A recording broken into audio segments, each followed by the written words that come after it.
بسم الله الرحمن الرحيم. الحمدللہ والصلاة والسلام علی رسول اللہ وعلی آلہ وصحابہ اجمعین، اما بعد، اعوذ باللہ من الشیطان الرجیم، بسم اللہ الرحمن الرحیم، والعصر ان الانسان لفی خسر الا الذین آمنوا وعملوا الصالحات وتواصوا بالحق وتواصوا بالصبر۔ الحمدللہ آج ہم ڈاکٹر رفعت نواب مصعب صاحب کے ساتھ حیات النبی کے اوپر جدید ذہن کے شبہات و سوالات کے اوپر ڈسکس کریں گے۔ تو ڈاکٹر رفعت صاحب سے ہم آغاز کرتے ہیں ان سوالات کا۔ ڈاکٹر صاحب کیسے ہیں آپ؟ ٹھیک ہے الحمدللہ۔ ہمارا سب سے پہلا سوال ڈاکٹر صاحب سے یہ ہے کہ کیا نبی صلی اللہ علیہ وآلہ وسلم اس دنیا سے تشریف لے جا چکے ہیں یا ابھی بھی کسی نہ کسی طرح ہمارے ہاں موجود ہیں جو ہمارے ہاں نظریہ پایا جاتا ہے؟ تو ڈاکٹر صاحب اس سوال پر قرآن و سنت سے روشنی ڈالتے ہوئے اپنا حسب مطالعہ پیش کریں کہ آپ کا کیا موقف ہے اس حوالے سے۔ ان الحمدللہ والصلاۃ والسلام علی رسول اللہ، اما بعد، اعوذ باللہ من الشیطان الرجیم، بسم اللہ الرحمن الرحیم۔ رسول اللہ صلی اللہ علیہ وسلم کی حیات بعد الوفات، یعنی کہ وفات کے بعد کی زندگی، اس کے اوپر امت کے اندر مختلف نظریات پائے جاتے ہیں، لیکن ہم نے دیکھنا یہ ہے کہ قرآن اور سنت اس میں ہماری رہنمائی کیا کرتے ہیں، کیونکہ پیغمبروں کے چلے جانے کے بعد امتوں کے اندر بہت ساری نظریاتی خرابیاں پیدا ہو جایا کرتی ہیں، ہمیشہ ہوتی رہی ہیں۔ تو قرآن ہمیں یہ بتاتا ہے کہ جب بھی امتوں کے اندر خرابیاں پیدا ہوئی ہیں، نظریاتی خرابیاں ہوں، عقائد کی خرابیاں ہوں، اعمال کی خرابیاں ہوں، تو اللہ تعالیٰ ان کی اصلاح کے لیے رسولوں کو بھیجتا رہا ہے اور رسولوں کے ساتھ ایک کتاب نازل کرتا رہا ہے تاکہ اس کتاب کی روشنی میں لوگوں کے اختلافات کا فیصلہ کر دیا جائے۔ اب معاملہ یہ ہے کہ آخری رسول محمد صلی اللہ علیہ وسلم کے اوپر جو نازل ہونے والی کتاب قرآن مجید، وہ اصلی شکل میں ہمارے پاس محفوظ ہے، اور اللہ تعالیٰ نے قیامت تک اس کی حفاظت کا ذمہ لیا ہے، اور پوری امت کا اتفاق ہے اس بات کے اوپر کہ یہ وہی کتاب ہے جو محمد رسول اللہ صلی اللہ علیہ وسلم کے اوپر نازل ہوئی تھی، اور آج لفظاً بلفظ اسی طرح ہمارے پاس نسل در نسل چلتی آ رہی ہے۔ اب ہمیں دیکھنا یہ ہے کہ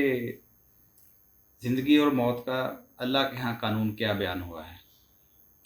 قرآن مجید سورۃ المومنون میں اللہ تعالیٰ فرماتا ہے ثم انکم بعد ذلک لمیتون، یعنی اس زندگی کے بعد تم میں سے ہر کوئی جو ہے مر جائے گا، ثم انکم یوم القیامت تبعثون، پھر اس کے بعد تم قیامت کے دن ہی زندہ کر کے اٹھائے جاؤ گے۔ تو یہ قانون اللہ تعالیٰ نے پوری انسانیت کے لیے بیان کیا ہے، نبی ہو، غیر نبی ہو، رسول ہو، شہید ہو، کوئی بھی ہو، سب کے لیے یہی قانون ہے کہ جو اس دنیا سے ایک دفعہ چلا جائے گا، جس کے اوپر ایک دفعہ موت کا فیصلہ ہو جائے گا، تو وہ قیامت کے دن ہی زندہ کیا جائے گا۔ تو یہ اللہ تعالیٰ کا قانون ہے، اس سے کسی کو بھی استثناء حاصل نہیں۔ تو یہی قانون، موت کا قانون جو ہے، اللہ تعالیٰ نے آخری نبی محمد صلی اللہ علیہ وسلم کے لیے بھی بیان فرمایا ہے، فرمایا انک میت و انہم میتون، اے نبی صلی اللہ علیہ وسلم آپ نے بھی مرنا ہے اور ان لوگوں نے بھی مرنا ہے، یعنی آپ کے یہ مخاطبین جو ہیں ان کو بھی موت آئے گی۔ تو موت وہ اللہ تعالیٰ کا اٹل قانون ہے جس سے انکار نہیں۔ اللہ تعالیٰ فرماتا ہے نحن قدرنا بینکم الموت وما نحن بمسبوقین، کہ ہم نے موت کو تمہارے درمیان مقدر ٹھہرا دیا ہے، ہمیں اس سے کوئی عاجز نہیں کر سکتا۔ تو آپ یہ دیکھیں کہ اس قانون کے مطابق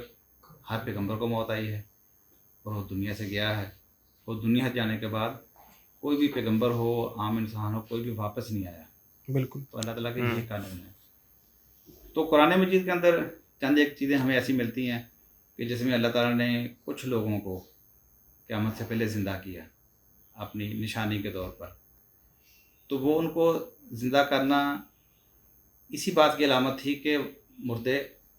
زندہ نہیں ہوتے، مردے قیامت کے دن نہیں زندہ ہوں گے، لیکن لوگوں کے جو اشکالات تھے کہ کس طرح ہوں گے، تو اللہ تعالیٰ نے اپنی نشانی کے طور پر، معجزے کے طور پر ان کو زندہ کر کے دکھا دیا کہ اس طرح اللہ تعالیٰ زندہ فرمائے گا۔ تو یہ استثنائی چیزیں ہیں، ورنہ قانون کیا ہے اللہ تعالیٰ کا کہ ثم انکم بعد ذلک لمیتون ثم انکم یوم القیامت تبعثون۔ تو یہ قانون جو ہے آخری رسول محمد صلی اللہ علیہ وسلم کے لیے بھی اسی طرح ہی ہے جس طرح باقی سب کے لیے ہے۔ پورے قرآن میں کہیں بھی آپ کے لیے ایسا کوئی استثناء بیان نہیں کیا گیا کہ آپ کو موت آئے گی نہیں، یا اگر آ گئی تو آپ کو فوری طور پر پھر اسی دنیا میں واپس بھیج دیا جائے گا کہ جہاں پہ جائیں دنیا والوں پہ کام سنواریں. نہیں، ایسا ہمیں کہیں بھی پورے قرآن میں نہیں ملتا، نہ کبھی صحابہ کرام کے ذہن میں ایسی کبھی کوئی بات آئی. تو یہ بات تو اٹل ہے کہ آپ کی وفات ہوئی ہے، اس لیے آپ کو دفن کیا گیا، اس لیے آپ کے بعد خلفاء کا تعین کیا گیا، اور اس کے بعد اسی لیے آپ کے فرامین کو ڈھونڈنے کے محدثین جو ہیں وہ شہر کریے گئے ہیں کہ ان کو معلوم تھا کہ اب رسول اللہ صلی اللہ علیہ وسلم جو ہیں وہ براہ راست ہماری اب اس طرح رہنمائی نہیں فرما سکتے، یا تو ہمیں قرآن دیکھنا پڑے گا یا ان صحابہ کرام تابعین تبع تابعین کو تلاش کرنا پڑے گا جنہوں نے آپ کے ساتھ رہ کر آپ کو اپنی آنکھوں سے دیکھا، کانوں سے سنا، آپ کے ساتھ آپ کی صحبت اختیار کی. تو یہ بھی اس بات کی علامت تھی کہ اللہ کے نبی علیہ السلام ہمارے درمیان موجود نہیں تھے، وفات کے بعد صحابہ کے درمیان موجود نہیں تھے، تابعین تبع تابعین کے درمیان موجود نہیں تھے، ورنہ تو ان کو قدم قدم پر رہنمائی کی ضرورت تھی اور وہ لے لیتے. تو قرآن کا قانون یہی ہے. ٹھیک.